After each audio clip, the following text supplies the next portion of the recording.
Picture this, it's 2015. A man named Zhang Wei is walking through a brand new apartment building in Ordos, Inner Mongolia. Marble floors, modern elevators, luxury finishes. The entire building is empty. He walks to the next building. Empty. The next street. Empty. The entire city, built for 1 million people, has barely 100,000 residents. Buildings, roads, shopping malls, all empty. This ghost city cost billions of dollars to build, and there are over 50 cities just like it across China. Now, here's the question that should terrify you. If China's economy is measured by what they build, but nobody's using what they built, is China's $17 trillion economy actually real? Today I'm going to answer 4 questions that will completely change how you see China. Question 1. How did China grow so fast? Faster than any economy in history. Question 2. What are the ghost cities, and why do they exist? Question 3. Is China's economy actually $17 trillion, or is it an illusion? Question 4. What happens when this illusion collapses? In this video, we'll cover the first 2 questions, and in part 2, I'll reveal the shocking truth about questions 3 and 4, and what it means for the entire world. Let's start from the beginning. Question 1. How did China grow so fast? To understand China's economy today, we need to go back to 1978. China is one of the poorest countries on Earth. The average Chinese person earns less than $200 per year. That's not a typo. $200 for the entire year. 70% of the population are farmers living in rural villages. No electricity, no modern infrastructure, nothing. China is poorer than India, poorer than most of Africa. Then, everything changes.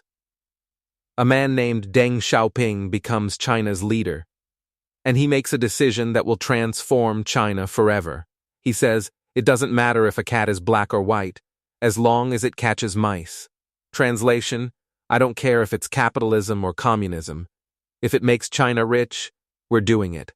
The strategy, Deng opens China to the world. But not everywhere, just specific zones. He creates special economic zones, areas where foreign companies can build factories, and Chinese workers can work for them. And here's the genius. China offers something no one else can match: labor.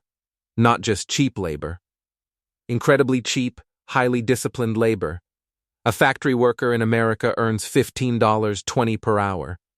A factory worker in China, $2 per hour, sometimes less. The global factory, Apple wants to make iPhones. They come to China. Nike wants to make shoes. China. Walmart wants cheap products. China. Every major company in the world starts manufacturing in China. By the 2000s, China is called the world's factory. They're producing 50% of the world's steel, 60% of the world's cement, 70% of the world's mobile phones, 80% of the world's air conditioners. China's GDP grows by an average of 10% per year. Every year. For 3 decades. To put that in perspective, 1980, China's economy, 300 billion 2000, 1.2 trillion 2010, 6 trillion 2024, 17.9 trillion. This is the fastest sustained economic growth in human history. No country, not America, not Britain during the Industrial Revolution, not Japan in the 1960s, has ever grown this fast for this long. The story of Li. Let me tell you about Li Shufu. In 1986, he was a poor photographer in a small village. He made refrigerator parts in his garage to make extra money. By 1997, he started making motorcycles. By 2010, his company Geely bought Volvo. Yes, the Swedish car company.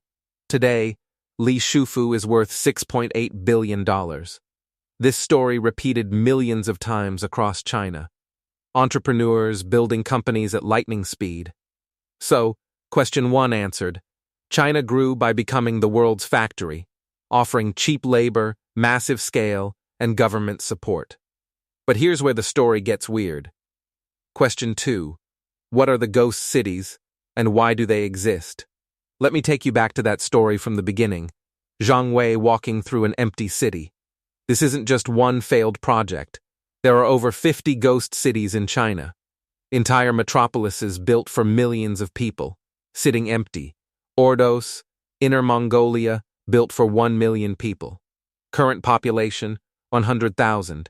Massive apartment complexes, shopping malls, government buildings, universities.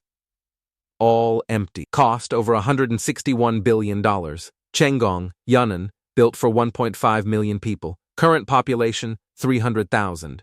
Known as China's largest ghost city. Dantu, Jiangsu, built for 200,000 people. Current population, less than 10,000. These aren't the only problems. China built highways that go nowhere, airports with no flights, high-speed rail lines with no passengers, bridges connecting empty roads. Here's the question everyone asks. Why? Why would China waste hundreds of billions of dollars building cities no one lives in? The answer reveals everything wrong with China's economy. The real reason: China's economy is controlled by the Communist Party, and the party measures success by one thing: GDP growth. Remember, China grew by 10% per year for 3 decades. That became the expectation. But here's the problem. Once you're already big, it's hard to keep growing that fast. So local Chinese officials had a dilemma. Beijing expects 10% growth. How do we deliver that? The solution: build. Because in economics, construction counts as GDP growth. If you build a $10 billion apartment complex, that's $10 billion added to GDP. It doesn't matter if anyone lives there. It doesn't matter if it's useful. It counts as growth.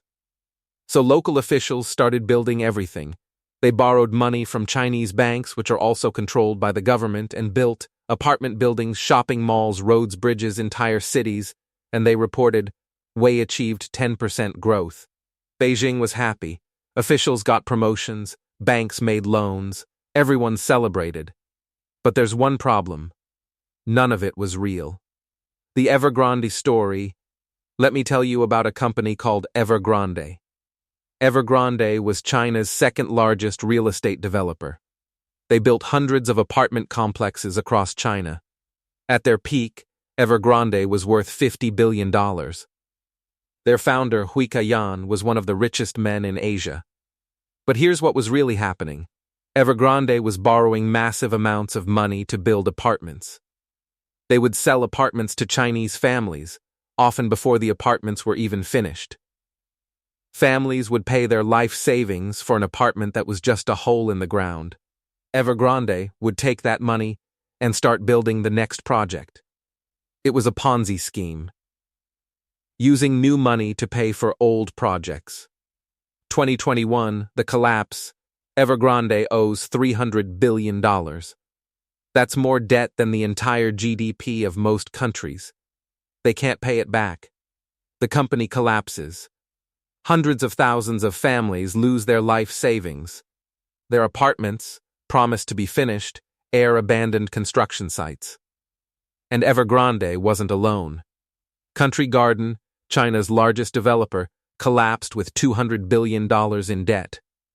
Over 50 major Chinese real estate companies have gone bankrupt since 2021. So, question 2 answered. Ghost cities exist because China's economy rewards building, not productivity. And when everyone builds things nobody needs, you get the world's largest economic illusion. So we've answered 2 questions. Question 1, China became rich by becoming the world's factory. Question 2, the ghost cities exist because China measures growth by construction, whether anyone uses it or not. But now come the 2 questions that will shock you. Question 3, is China's economy actually $17 trillion? Here's a hint. Economists estimate that 20 to 40% of China's GDP might be completely fake. If you subtract the empty buildings, the unused infrastructure, the manipulated numbers, China's real economy could be $7 trillion smaller than they claim. Question 4. What happens when this illusion collapses? It's already starting. Banks are failing. Youth unemployment hit 21%, so high that China's government stopped publishing the data. And then there's the story of Jack Ma, China's richest man, who criticized the government and then disappeared.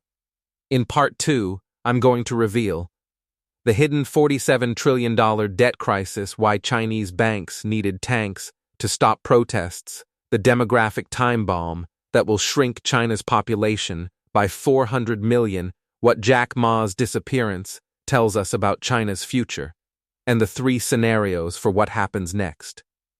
One of which could reshape the entire global economy. This is the story mainstream media won't fully tell you. If you want to know the truth about China's economy and what it means for your future, you need to watch part 2. Subscribe to this channel right now so you don't miss it. Part 2 drops in 2 days this week, next video, and if you found this valuable, hit the like button. It helps more people discover the truth. I'll see you in part 2 where everything comes together.